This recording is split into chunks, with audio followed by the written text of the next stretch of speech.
आदाब, नमस्कार, अस्सलाम वालेकुम नाज़रीन। पल पल न्यूज के न्यूज रूम से मैं हूं आपके साथ नदीम अकरम। लगातार हम लोगों की निगाह जो है वो तुर्की चुनाव पर बनी हुई है और पूरी दुनिया की निगाह जो है वो तुर्की के चुनाव पर बनी हुई है, क्योंकि जो कयास लगाए जा रहे थे उस कयास से बिल्कुल उलट तुर्की की अवाम ने अपना फैसला जो है वो दुनिया के सामने रखा है। जहां कयास ये लगाए जा रहे थे कि इस बार रजब तैयब अर्दोगान चुनाव हार जाएंगे, वो उनकी विदाई तय है, पर ऐसा कुछ भी होता हुआ इस चुनाव में दिखाई नहीं दिया, बल्कि तुर्की में रजब तैयब अर्दोगान की पार्टी जो है सबसे ज्यादा वोट पाने वाली पार्टी बन चुकी है। जहां दूसरे नंबर पर कमाल, जिनको 6 पार्टियों का समर्थन प्राप्त था, दूसरे नंबर पर वो रहे। तो वहीं जब दोनों लोग 50% वोट नहीं हासिल कर पाए तो उनके पास एक मौका था ओगान को मनाने का, जहां ओगान ने दोनों में से किसी को भी समर्थन देने से इनकार कर दिया। तो वहीं रजब तैयब अर्दोगान ने दूसरे रनरअप के लिए 28 मई की वोटिंग के लिए तैयारियां शुरू कर दी हैं। इससे पहले वो एक मस्जिद में जाते हुए दिखाई दिए। पहले इस वीडियो पर नजर डालिए। रब्बना वला तहमिल अलैना इस्रा कमा हमलतहु अला अल्लज़ीन मिन क़ब्लिना। तो दोस्तों, आपने देखा इस वीडियो को, जहां रजब तैयब अर्दोगान कुरान की सूरह बकरा की तिलावत करते हुए दिखाई दिए हैं, जहां उनकी पूरी दुनिया में एक छवि है कि वो जिस तरीके से इस्लाम को लेकर के चलते हैं वो काबिले तारीफ कदम है।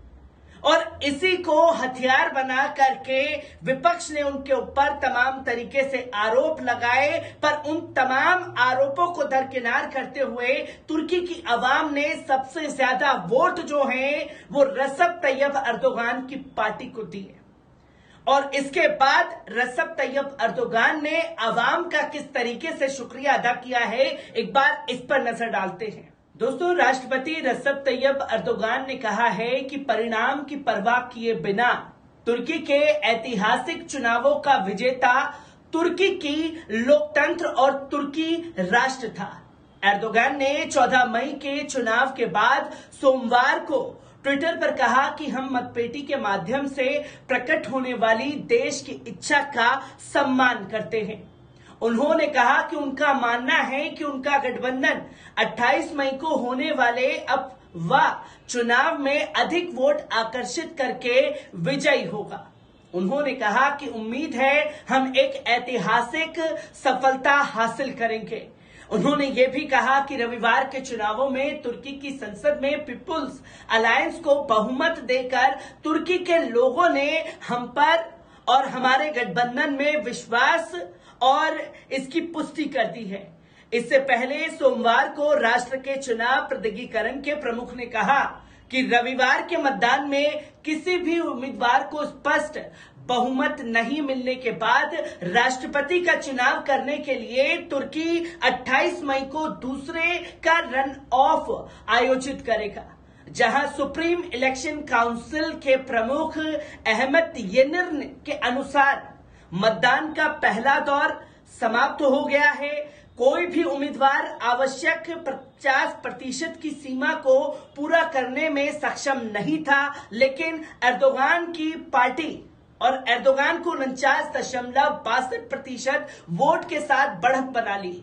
उनके निकटतम प्रतिद्वंदी कमाल मुख्य विपक्षी रिपब्लिकन पीपुल्स पार्टी के अध्यक्ष हैं और 6 दलों के विपक्ष राष्ट्र गठबंधन के संयुक्त उम्मीदवार भी हैं। उन्होंने 44.88% वोट हासिल किए। दूसरी ओर में उनका सामना 28 मई को होगा। इस बीच एटीए अलायंस के सिनान ओगान को भी 5.17% वोट मिले, जबकि मुहर्रम इनस जो मतपत्र छपने के बाद पिछले सप्ताह के अंत में राष्ट्रपति पद की दौड़ से हट गए थे, उनको भी 0.44% मत मिला। येनर ने कहा कि 52.69% विदेश में तुर्की ने नागरिकों के साथ मतदान प्रतिशत 88.92% था। उन्होंने कहा कि विदेशों में डाले गए 35,874 मतपत्रों के लिए डाटा एंट्री जारी है। आपको बता दें कि 14 मई को पहले दौर में किसी भी उम्मीदवार को बहुमत नहीं मिलने के बाद तुर्की का 2023 का राष्ट्रपति चुनाव समाप्त हो गया है।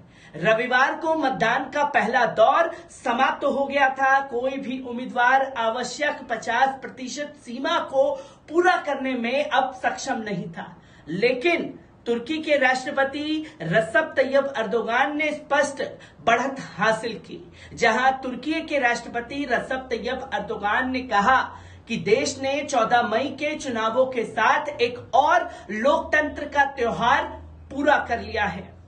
देश को जोड़ने से देश के इतिहास में सबसे अधिक मतदान हुआ है, जो कि सुप्रीम इलेक्शन काउंसिल के प्रमुख ने भी ये बातें जो हैं लोगों के सामने रखी। जहां पहला राउंड समाप्त हुआ, जबकि एर्दोगन के मुख्य केमल को 44% वोट ही हासिल हो पाए, जिसकी तस्वीर लोगों के सामने थी। पर इस बीच केमल के बीच मुकाबला होगा 28 मई को, जो कि 2 ही लोग रहेंगे, एर्दोगन और केमल।